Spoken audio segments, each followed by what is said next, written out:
Hi guys! Welcome back to my channel. It's me, Donna, at your service. So, happy Sunday sa inyong lahat. As you can see, look at my background guys. Nasa nature ako ngayon. Outdoor tayo nung nag-shoot kasi ang hirap sa boarding house dahil marami kami. So, without further ado, let's get started.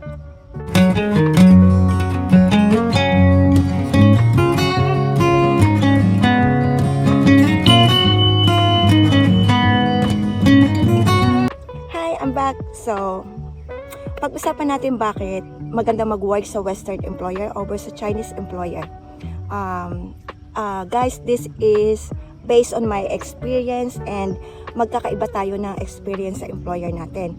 So, para sa akin, mas pinipili kong mag-work sa Western employer for the following reason na nagtatap siya over sa Chinese. Number 1, above minimum yung wage na binibigay. Number 2 is ma-freedom. Ma-freedom kasi nonchalant sila, wala silang pakialam sa personal things mo. Kung pumasok ka ng naka-lipstick or nakaayos ka or may nail polish ka, they don't care. Wala silang pakialam sa personality mo, sa personal appearance mo as long as nagawa mo yung work mo ng ayon sa standard nila. And then number 4 is may working hours lang silang binibigay sa'yo. Hindi ka magiging overwork. Kasi, for example, my routine is, papasok ako ng 8:30 to 9 in the morning and uuwi lang ako sa gabi ng 7 p.m. At usually yung working hours ko, 10 hours. Pero yung sa 10 hours na yon, meron ka doong lunch break, meron ka doong tea time.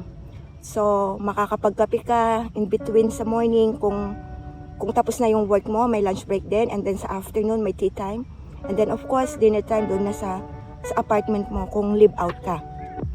And number 5, majority sa kanila nag-o-offer sila ng live out kasi mahalaga din sa mga Western employer yung privacy nila at ibinibigay din nila yung privacy mo, so they offer live out sa kanilang nanny, sa kanilang aunties para both side merong privacy.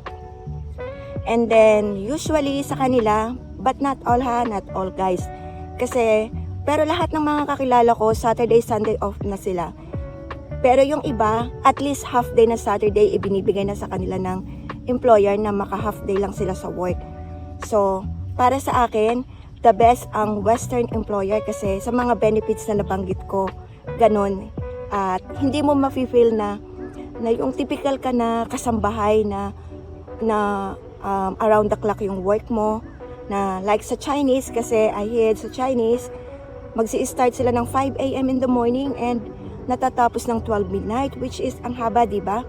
Tapos Sunday lang talaga ang day off nila. Unlike sa Western is half day na ng Saturday. Yung iba like me is hanggang Friday lang, Saturday, Sunday off ko na. Pero may time na pumapasok rin ako ng Saturday, pero ano yon, depende na lang sa usapan namin. Give and take lang kami ng mga boss ko. Give and take lang sa timetable kung kailangan nila ako or may lakad ako. Sasabihin ko rin in advance.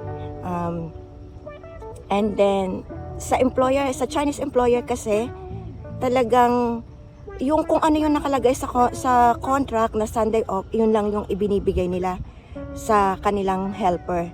And usually sa kanila minimum wage lang. And may curfew po ang sa Chinese, may curfew, majority may curfew.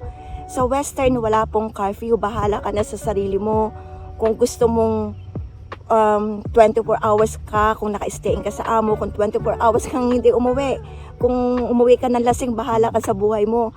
As long as be responsible po pag duty na ng Monday na maka-perform ka ng work mo ng walang bulilyaso, na magampanan mo yung trabaho mo ng smooth para walang problema. Ano pang dahilan bakit maganda sa Western? Lahat ng red nabulol na ako. Lahat ng red calendar given po sa kanila. Kahit hindi statutory holiday, basta naka-red calendar, ibinibigay na po yan sa Western employer.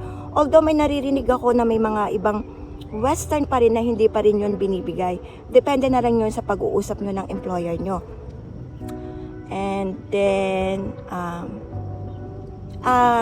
isa pa, hindi sila nagpapatawag ng ma'am and sir. Hindi na kailangan ng endearment na o ma'am, sir, o boss.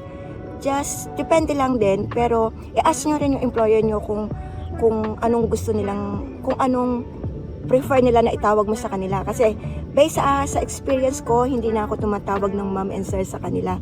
So, I just call them as is, as their name. So, ganun lang kasimple, guys. And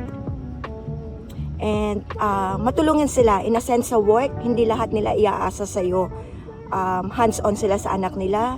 Gumagalaw din sila, marunong sila magluto, marunong sila mag-tidy up. Not everything iaasa nila sa kanilang helper. And hindi mo kailangan na mag-serve sa kanila ng dinner nila. Depende kung sasabihin naman nila kung kailangan nila ng help o may iuutos sila, pero sa case ko, napaka-independent, sila yung gumagawa ng work nila. Sila yung nagsiserve ng pagkain nila, sila yung gumagawa. Nag-o-offer lang ako ng assistant kung kailangan nila. And then ayun nga, kung nag-offer sila ng leave out, provided naman nila yung accommodation mo sa labas. Kaya hindi ka mag-worry kung saan ka titira, kasi majority dito is leave out ang ino-offer.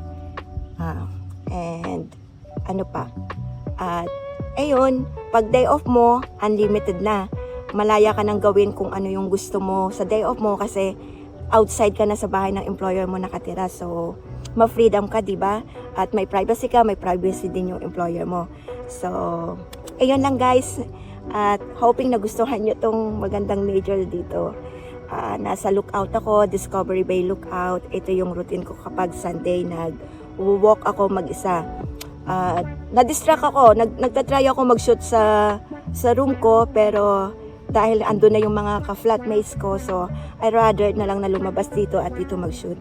So, ayun lang, guys. Till next time, kita-kits tayo sa next video ko. And again, this is Donna at your service. Bye-bye!